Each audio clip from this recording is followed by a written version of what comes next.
കുല്ലു നഫ്സിൻ ദാഇഖത്തുൽ mouth, എല്ലാവരും മരണത്തിന്റെ രുചി എന്റെ പ്രിയപ്പെട്ടവരെ ആസ്വദിക്കുന്നതാ. ഇപ്പൊ ഇന്നലെ വൈകുന്നേരം മുതല് നമ്മൾ വാർത്തയിൽ കണ്ടുകൊണ്ടിരിക്കുന്ന ഒരു ന്യൂസ് ഉണ്ട്. വാൽപ്പാറ എന്ന് പറയുന്ന സ്ഥലത്ത് 13ഓളം വരുന്ന അധ്യാപകരും അവരുടെ 1-2 കുട്ടികൾ ചേർന്നുകൊണ്ട് ഒരു ടൂറിന് പോയി, ഒരു യാത്ര പോയി വാൽപ്പാറ എന്ന് പറയുന്ന സ്ഥലത്ത്.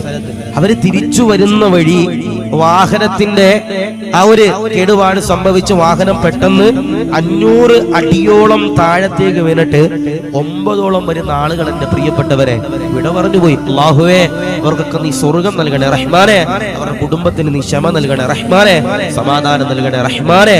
വല്ലാത്തൊരു പ്രതിസന്ധിയാണ്. ഒരു സ്കൂളിലെ 8ഓളം വരുന്ന അധ്യാപകരാണ് എന്റെ പ്രിയപ്പെട്ടവരെ വിട പറഞ്ഞു പോയത്. അല്ലെ, കളിച്ച് ചിരിച്ചു പോയവര് തിരിച്ച് തമിഴ്നാട് സർക്കാരിന്റെ ആംബുലൻസിലാണ് എന്റെ പ്രിയപ്പെട്ടവരെ തിരിച്ചു വന്നത്. പോകുന്ന വഴിയിൽ അങ്ങോട്ട് പോയപ്പോ അവര് ചിരിച്ച് കളിച്ചാ പോയത്. തിരിച്ചു വരുമ്പോ അവരെ സ്വീകരിക്കാനും പോലീസുകാരും നാട്ടുകാരും എല്ലാവരും കരഞ്ഞുകൊണ്ട് സ്വീകരിക്കുന്ന ഒരു രംഗം. അല്ലാഹുവേ, അവരുടെ മണ്ണറ നീ മണ്ണിയറയാക്കണേ തമ്പുരാനെ.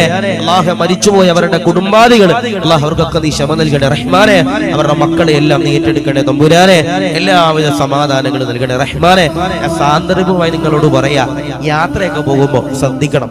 നിങ്ങൾ പോകുമ്പോ ബിസ്മില്ലാഹി തവക്കൽതു അലല്ലാഹ് ഇത് പറയാതെ നിങ്ങൾ യാത്ര പോകല്ലേ. യാത്ര പോകുമ്പോ നിങ്ങൾ സ്വതക്ക ഇടാതെ നിങ്ങൾ പോകല്ലേ. കാരണം അതിലല്ല എന്റെ പ്രിയപ്പെട്ടവരെ വല്ലാത്തൊരു സംരക്ഷണ.